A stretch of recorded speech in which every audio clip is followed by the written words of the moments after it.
HP kalian bisa kayak gini nggak guys?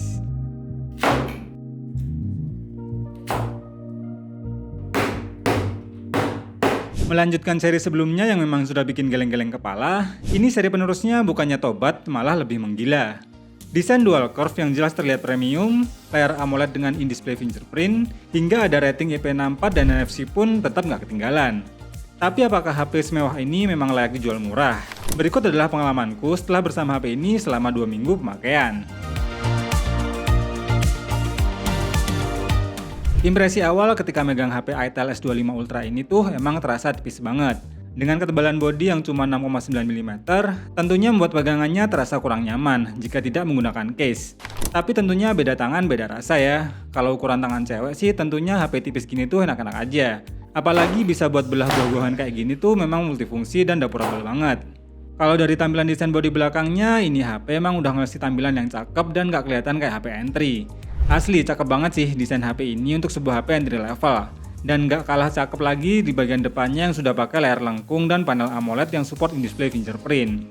Resolusi layarnya juga di-upgrade dari seri sebelumnya yang cuma HD+, kini menjadi Full HD+, yang support auto refresh rate 120Hz. Apalagi kini sudah ada fitur Adaptive Brightness, yang tentunya bisa otomatis menyesuaikan kondisi cahaya. Overall kualitas layarnya sih emang sudah oke banget, kalau cuma buat kebutuhan standar saat ini.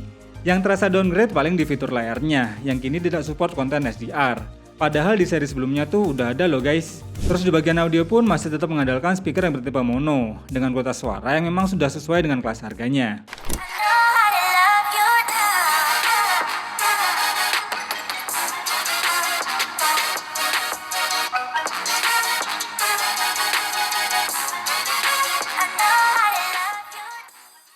Tapi di Itel S25 Ultra ini ada fitur backlight RGB yang bisa menyala ketika ada notif, buat dengerin musik, saat baterai di charge, sampai ketika buat gaming pun lampu RGB ini bisa diaktifkan. Fitur yang mulai ngetren nih di akhir tahun 2024 ini. Di bagian kamera, HP ini membenamkan sensor kamera utama sebesar 50 megapiksel yang didukung lensa makro dan auxiliary lens di lensa ketiganya. Di depan terdapat kamera selfie sebesar 32 megapiksel yang bisa merekam video 2K 30fps sama kayak kamera utamanya. Asal dalam kondisi cukup cahaya, overall hasil jepretannya tidak begitu mengecewakan. Pokoknya kalau udah ingat harganya, hasil foto atau videonya masih termasuk kelas entry untuk saat ini.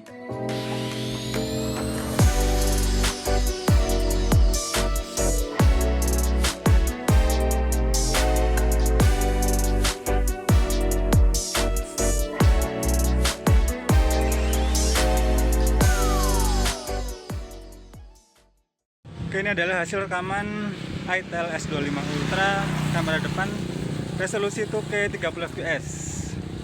Jadi untuk hasilnya seperti ini. Resolusi 2K tentunya lebih detail ya, cuma memang stabilannya aja nih. Bisa teman-teman lihat kayak gimana.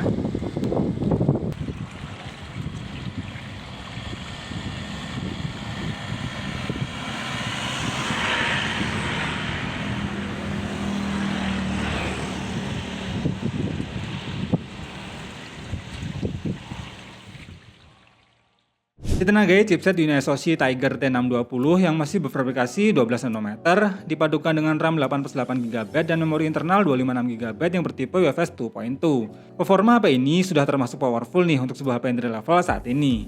Terlihat dari pengetesan UltraFast 10 dengan 3D LED bisa mencapai skor 300 ribuan. Storage testnya pun juga bisa mencapai 50 ribuan nih yang tergolong kencang. Dan berikut adalah real performanya buat kinerja yang berat alias buat ngegame. Di PUBG Mobile bisa dapetin settingan SD High atau Smooth Ultra. Dan saat dites pakai settingan terenaknya ini, gameplaynya sih memang terasa smooth dan minim terasa frame drop. Tapi kalau settingan gyronya walau bisa diaktifkan tapi terasa banget nih delaynya, karena memang masih bertipe gyro software. Jadi memang gak recommended nih buat player gyro. Lebih baik gyronya di offin aja sekalian ya guys. Untuk suhu panasnya terasa normal dan tidak terasa overheat sama sekali. Buat casual player sih jelas masih oke nih kalau buat bermain game di HP ini. Nah, paling enak sih kalau buat mainin game MOBA kayak HOK atau MLBB. Dimainkan pakai settingan terenaknya dengan FPS di mode high frame rate juga masih lancar. Animasi grafisnya juga tetap bisa ditampilkan dengan baik walau tetap ada sedikit frame drop saat war berlangsung. Overall buat main game MOBA, jelas Itel S25 Ultra ini masih bisa diandalkan, asal nggak dipaksa pakai settingan rata kanan. Gameplaynya terasa smooth apalagi udah ada fitur bypass charging yang tentunya bikin aman kalau dipakai buat ngegame sambil dicas. Tapi saat saya tes buat nonton YouTube selama 1 jam, baterainya tuh cuma berkurang 5%. Jadi tergolong lumayan awet nih, walaupun untuk pengisian dayanya butuh waktu yang lumayan lama, karena memang hanya support 18 volt fast charge. Tapi setidaknya masih tetap dikasih adapter charger bawaannya ya guys. Selain itu ada fitur infrared blaster dan NFC pun tetap disediakan di HP kelas entry ini. Ditambah dengan adanya rating IP64 yang tentunya jadi nilai lebih tersendiri. Khususnya memang pas nih untuk iklim negara kita yang memang sekarang lagi musim hujan. Udah gitu ITEL S25 Ultra ini ada perlindungan ITEL Titan Shield, di mana ketangguhannya juga nggak main-main. Seperti yang udah kita tes di awal video tadi, memang HP ini punya durability yang bagus dan nggak mengecewakan. Kesimpulannya untuk HP entry yang dijual dengan harga terjangkau, spek dan fitur ditawarkan memang bikin geleng-geleng kepala. Apalagi dukungan softwarenya pun ITEL menjanjikan hingga 60 bulan untuk kemulusan performanya. Jadi buat jangka panjang pun tetap aman dan nggak perlu khawatir akan performanya HP ini yang menurun dan nantinya jadi lemot jika terus-terusan digunakan. Untuk kekurangan seperti speaker yang masih bertipe mono dan dihilangkannya jack audio 3,5 mm, saya rasa tertutupi dengan segala kelebihan yang ditawarkan di HP ini. Pokoknya selama 2 minggu bersama ITEL S25 Ultra ini sih menurutku HP ini termasuk HP entry tergokil yang pernah saya rasakan. Ada juga nggak nih yang udah pakai HP ini? Coba deh bagi pengalamannya di kolom komentar. Buat yang tertarik membeli, link pembeliannya di kolom deskripsi. Terima kasih udah nonton video sampai habis. Semoga bermanfaat. Irul pamit, sampai jumpa lagi di video berikutnya.